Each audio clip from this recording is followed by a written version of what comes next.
Wavy TV and partners on your side, Langley Federal Credit Union, thank you for helping stop the bus at several locations across Hampton Roads.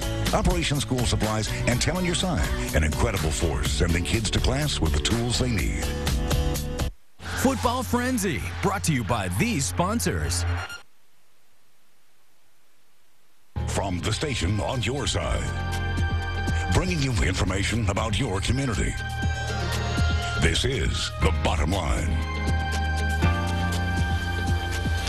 Hello, I'm Don Roberts. So, what is the bottom line? Well, there is plenty of good news. First, the surprising story of this local man's effort to overcome a devastating illness. Also on the bottom line, an update on two personal friends who are battling the big C. A co-worker we affectionately call LV is declaring victory. Now, as for Charlie, he's far from giving up. And this gentleman right here, many of you know him, a local college administrator who is stepping away from the job. He's planning a retirement party. Grab a pen and paper for his story, and we'll tell you how he's wanting future students to share in his retirement. Today on The Bottom Line. Back on The Bottom Line, we've called this story LV and the Big C. A co-worker of mine here at Wavy TV 10, photojournalist Lavoie Harold, at 33 years of age, found out last November he had a cancerous tumor the size of a small football in his abdomen. But we've been following his fight, and in his own words, here's the update. Hello, everyone. My name is Lavoie Harold. To some, my name is LV. I just want to say thank you for everyone that's been praying for me and my family during this hard time for us. But I just want to let everybody know that I am cleared of the cancer, and thank you for all your prayers, your thoughts. It's been a big monkey off our backs during this time, and one of the things that I've been learning during this whole time is that just to appreciate life and just to spread the word, so that for those that are going through during this hard time, that there is hope for all of us. And I just want to say thank you for everyone. I've been doing a lot of running, trying to get back into shape, trying to eat better, and it's been hard because during this whole process, it's basically just learning your lungs back together. And some days are better than others, but through it all, it's been great, just from great thoughts from everybody, and just people just saying that they've been thinking about me and my family. It's just been pushing me through this whole time. I just want to say thank you to my Wavy family, to my church family, and just to people in my whole community. And I just want to say thank you, because I know that I couldn't go through this by myself. And just want to say thank you to my wife that's been sitting there with me throughout this whole time, and just been strong. And my daughter, it's been a joy during this whole process. So I just want to say thank you for everybody, and I just hope that during this whole stories that we've been producing on The Bottom Line and on Wavy, that for those that are going through cancer, that that information is out there for you. So just want to say thank you again, and see y'all later. Bye. Lavoie telling his story and thanking his oncologist, Dr. Conkling. Now, as Lavoie Harold of Virginia Beach is claiming victory in his battle against colon cancer, it's time to meet and reintroduce some of you to Charlie Hill of Hampton. Now, Charlie calls himself a warrior against cancer, and he's enlisted supporters from a group called 100 Black Men to help arm you in your fight against this dreaded disease. It is very important to attend the event that we're sponsoring, because we don't use the word screening anymore. We use early detection, because it includes education as well as conversation with prostate cancer warriors. That is, a warrior is a man who has been diagnosed with prostate cancer, and he's chosen to share his story with other men. I was diagnosed in 2002. I've listened to professionals, doctors like Dr. Sibley. I've done an enormous amount of reading. I've done an enormous amount of praying. And yes, I've done my share of crying. Oftentimes I will say I have cried enough to float a boat.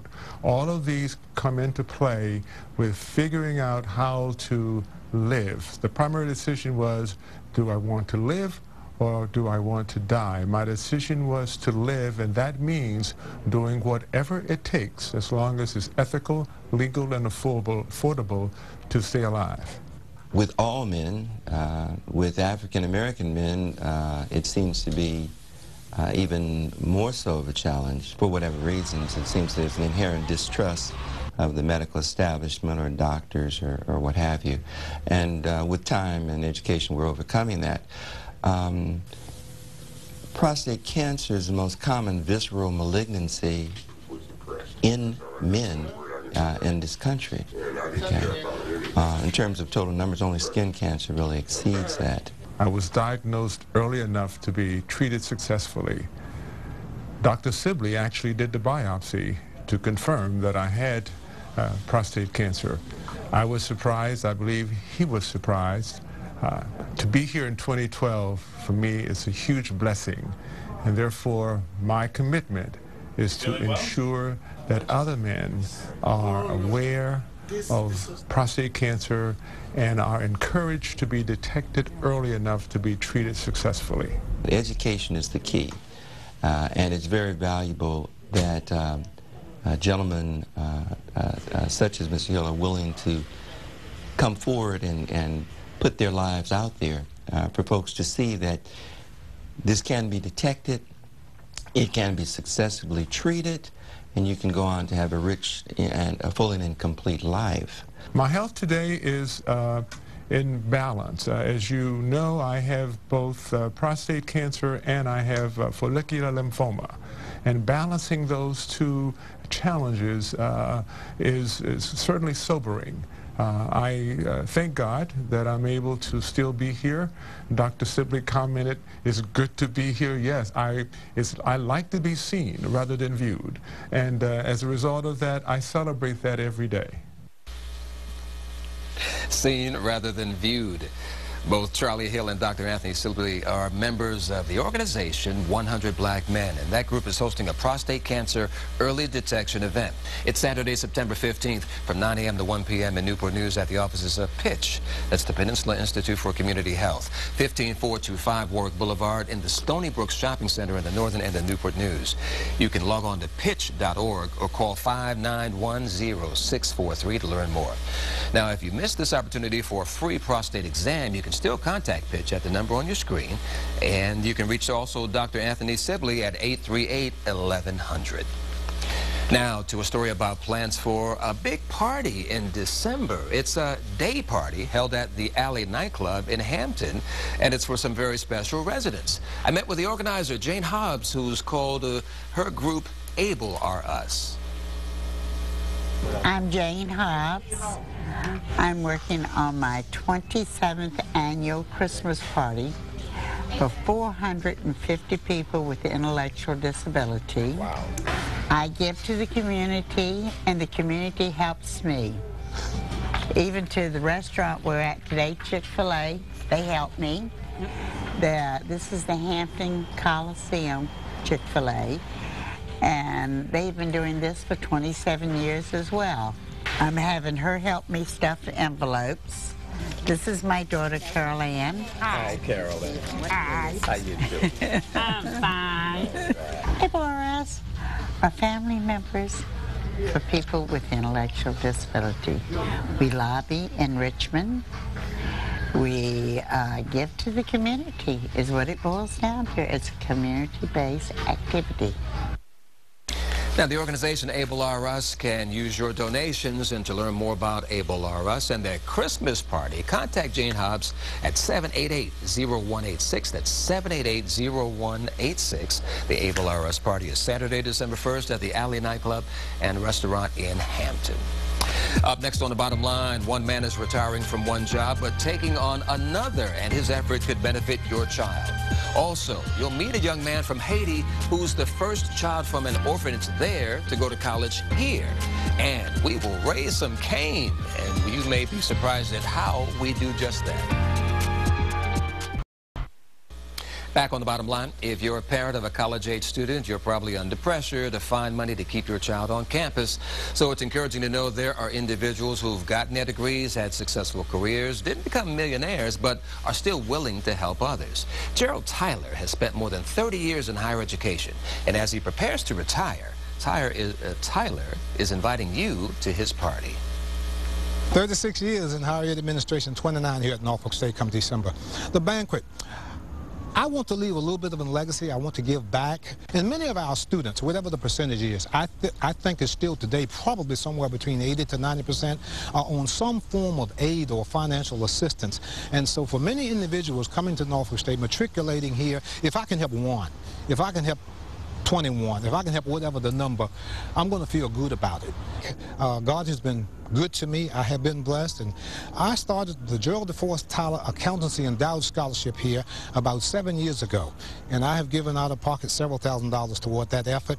But we're having this retirement banquet scholarship fundraising event on Saturday, September 22nd of this month, and again, I want to leave a legacy. I want to give back. Norfolk State is good to me. I have 2 degrees from Norfolk State, the bachelor's in accounting, the master's in urban affairs. It's an excellent example of stewardship, and we applaud these kinds of efforts. There are a number of people, whether they be former employees or alumni, that are contributing to this university's academic quality and sustaining its future, for academic success. And Mr. Tyler's one of those people, and applaud his generosity and stewardship. I think the students in business and accounting will certainly benefit immensely. NSU President Dr. Tony Atwater there. Now, the Gerald Tyler Retirement and Scholarship Banquet is Saturday, September 22nd at Scott Dozier Hall on NSU's campus. And for info or to reach him if you cannot make the event, call Gerald Tyler at 368-4156 or email him at gtyler@nsu.edu. Changing gears now, you may have seen our occasional reports about how members of several churches in Hampton Roads have been extending a helping hand to needy children at an orphanage in Haiti. Well, one of those kids from the Maison Fortune Orphanage has become the first student from the orphanage to attend college here in the U.S. His story is part of a new documentary on Maison Fortune in Hinge, Haiti. Now, the chairman of the foundation is Rick Martin. Many donors have contributed to the foundation and to the raising of that orphanage, and they haven't ever seen it. And so this is really important for us.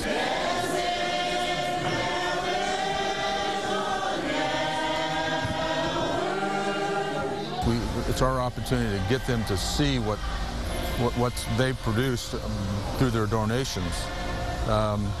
The documentary itself is really focused on a couple of things. One, John Louis. Lavoie John Louis is the director of the foundation, and the way he's taken an orphanage that initially started with 4 kids in a small space all the way up to 250 kids in a large campus with a school that now has both boys and girls, and so it's a documentary talking about his success. He talks about bringing hope to the kids in the documentary, which is really what we're trying to do. I know my country needs a lot of help, and my goal is to be a part of the reconstruction. You see what I mean? That's the reason I'm trying to study very hard. You see what I mean? To achieve my goal, so I can go back there and help other people who are really in need. You see what I mean? What will your major be? My major will be business administration. And why? Business administration. Why? Because actually, I've been supporting by the orphanage, and I'm very indebted to the orphanage. That's the only way. That's the only way I can help the orphanage, if I study business administration. So later I can go back there and help manage the orphanage.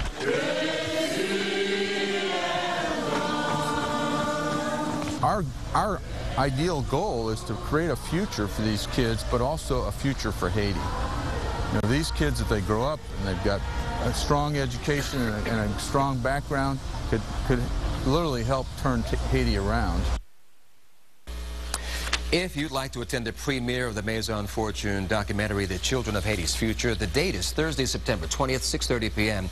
It's at St. Patrick's School in Norfolk. The DVD copies will also be made available.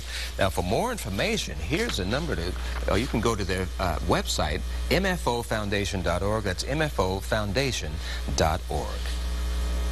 Also, on the bottom line, it's time to raise some cane. And if you're familiar with that phrase, keep your pen and paper handy for some help with health care, especially if you're a senior. Kim Walk of Catholic Charities tells us now how CC and other supporters are raising cane.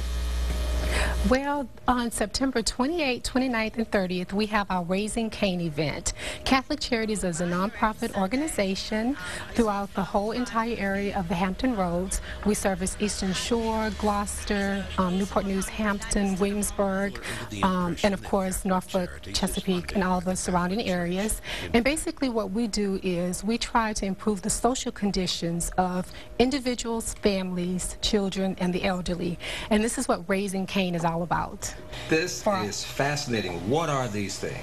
Well, on September 28th through the 30th at Patrick Henry Mall, we will be displaying these beautiful canes.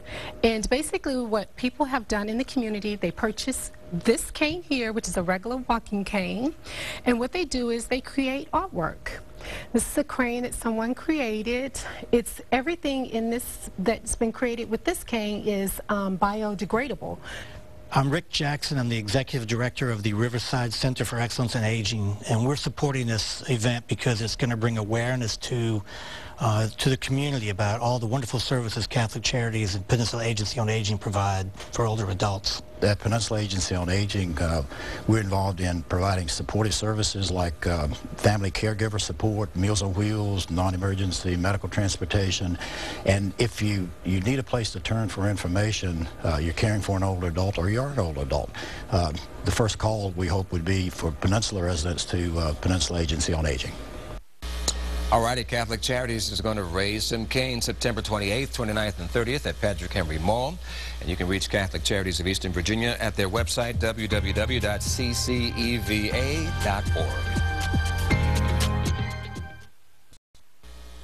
Back on the bottom line, members of First Baptist Church Denby and Newport News are marking a milestone, 150 years. They're having a variety of activities this month. And here are Pastor Reverend Dr. Ivan Harris and his wife, Sylvia Harris. First Baptist Church Denby is a church with the heart in the heart of Denby. And we have an outreach ministry that reaches the needs of the people in our community. We have a ministry, they have a bread ministry. We have a ministry that not only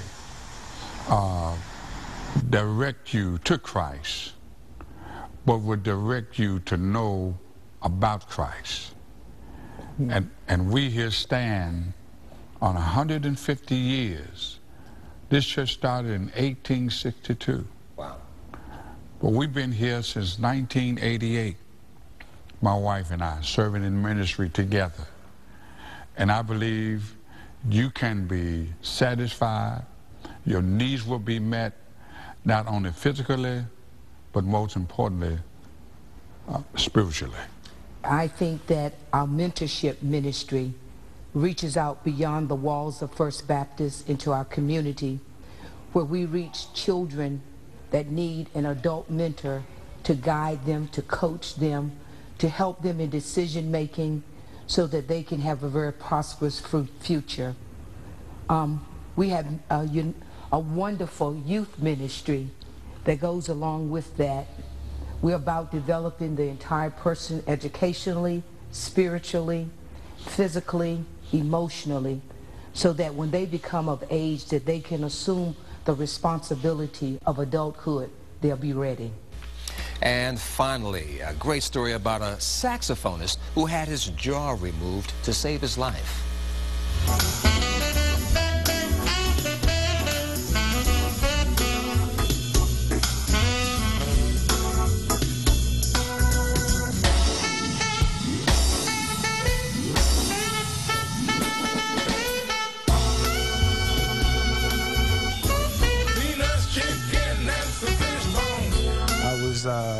was a young producer. I was living in Atlanta at the time, producing records for Atlantic Records, just a writer for Warner Chappell Publishing, and just on a fast-track career path. And you had done some pieces for... Yes, Gerald Tyler, In Vogue, worked with Philip Bailey from Earth, Wind & Fire, Layla Hathaway, Vesta. In 1993, I was diagnosed with an ameloblastoma. It's basically a benign tumor in my jaw. And to make a long story short, the doctors had to be very aggressive with it, and they removed my entire jaw. 9.5 years later, I'm back here in the area, and a friend of mine decided he wanted to buy a saxophone. So he asked if I could go with him to a store right up to Richmond, and asked me if I would go with him and check the horn out. So I go up to look at the horn. I tell him, hey, I can't play anymore, but I can tell you if it's a good horn. So we go up there, and he's one of those gung-ho Christians that, you know, ask God about everything. Amen. So he decides he's hearing from God, and he says, hey, I believe God is trying to do something. I believe that you can play. You should try this horn. And I said, no, it's not going to work. I'm okay with it. You know, it's just part of my life that's done. And he kept pushing and pushing. Come on, man, you can do this. You can do this. You know, I just believe God's going to do something. So he decides he wants to pray for me. So I humor him. So I said, okay, well, go ahead and you can get out of my face. And he prayed for me one time. I played just to prove a point, nothing. The muscles in my embouchure were shot. I couldn't even hold the mouthpiece solid and steady. So he kept pushing again. Come on, man, I just feel it. I feel it. So I'm getting angry at this time. You know? So he keeps pushing. The second time, I readjust the reed on the horn. I didn't get a honk, you know, worse than probably a beginner student. So at that point, I'm starting to sweat, starting to get, you know, just progressively getting angry. So he said, one more time, I want to ask you again. He puts his hand on my shoulder and starts praying and stuff in front of the store, in front of everybody. So I'm just thinking, oh, I'm going to knock this guy out. But that last time, I put the mouthpiece on, readjusted it again, and I started feeling this heat come over my body, over the top. I figured it was just because I was mad and I was sweating and I was just ready to go. But I tried it, and just like that, it was, I can't even explain the feeling. And at that point, I was able to maintain a tone, a decent tone, not incredible, but it was enough that I had a chance to play again. So I'm in the store crying, and he's jumping up and down, and looking like a crazy fanatic. And you know, and a couple of people in the store were just like trying to figure out what was going on. Why is this guy, this grown man, crying in the corner, playing the saxophone? So God gave it back to me.